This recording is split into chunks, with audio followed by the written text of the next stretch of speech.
It's my HIV status. An essay from my past.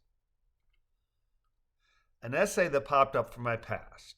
December 12th, 2017. Hey, this is important. Blood donation is essential, and most of the ludicrously discriminatory restrictions against men who have sex with men have been eliminated. And right now, the FDA is working on reversing guidelines to basically eliminate who we have sex with as a restriction, thank God, while keeping how we have sex in, thank science. I've been telling the story of how and why I was blacklisted from donating blood for nearly 30 years. And for the last 7 of those years, I've been able to add that I am again able to donate blood and do.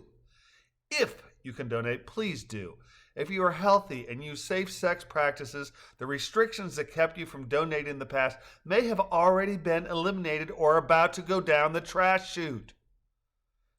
Please keep on top of this and donate when the restrictions against men who have sex with men is eliminated and the focus becomes how risky our behaviors are regardless of the innie or outie characteristics of the couplings. I was a regular blood donor until the late 80s when I donated blood and the HIV test came back indeterminate. I was subsequently independently tested for HIV, and the test came back negative. No surprise, as I was extremely low in risk factors. Even though the follow-up test said negative, I was blacklisted by the Red Cross as a blood donor. It's okay. I understand the need to not only have a safe blood supply, but to have the appearance of a safe blood supply. Fast forward to 9/11, and I am desperate to be a blood donor. I contacted the Red Cross, told them my story, and asked what could be done to allow me to again be a donor. They investigated, said the test that red flagged me in the 80s was still the current test, and that I was not an eligible donor.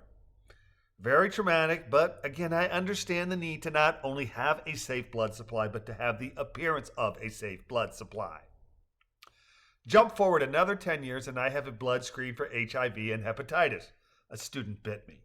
While both are negative, I still can't donate.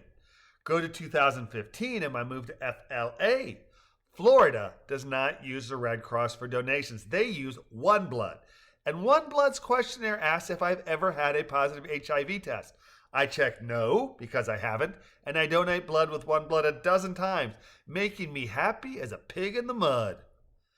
Anticipating my move to North Carolina, a Red Cross state, I again contact the Red Cross, tell them my tale, tell them One Blood has been taking my blood for over 2 years, and ask what I have to do to become a donor.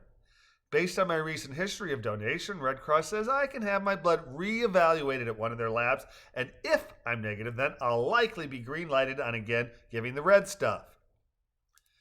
Paperwork that was supposed to come to me never arrived. They have documentation that it was sent, so I made another appointment to go to their lab for re-evaluation. The paperwork should arrive before Christmas for my January 13th appointment. So in short, my HIV status has kept me from being a Red Cross blood donor for nearly 30 years. And we're going to get that changed because blood is the gift of life, and I will not take no for an answer. By the way, there are new Red Cross guidelines for men who have previously been blacklisted as blood donors because of homosexuality.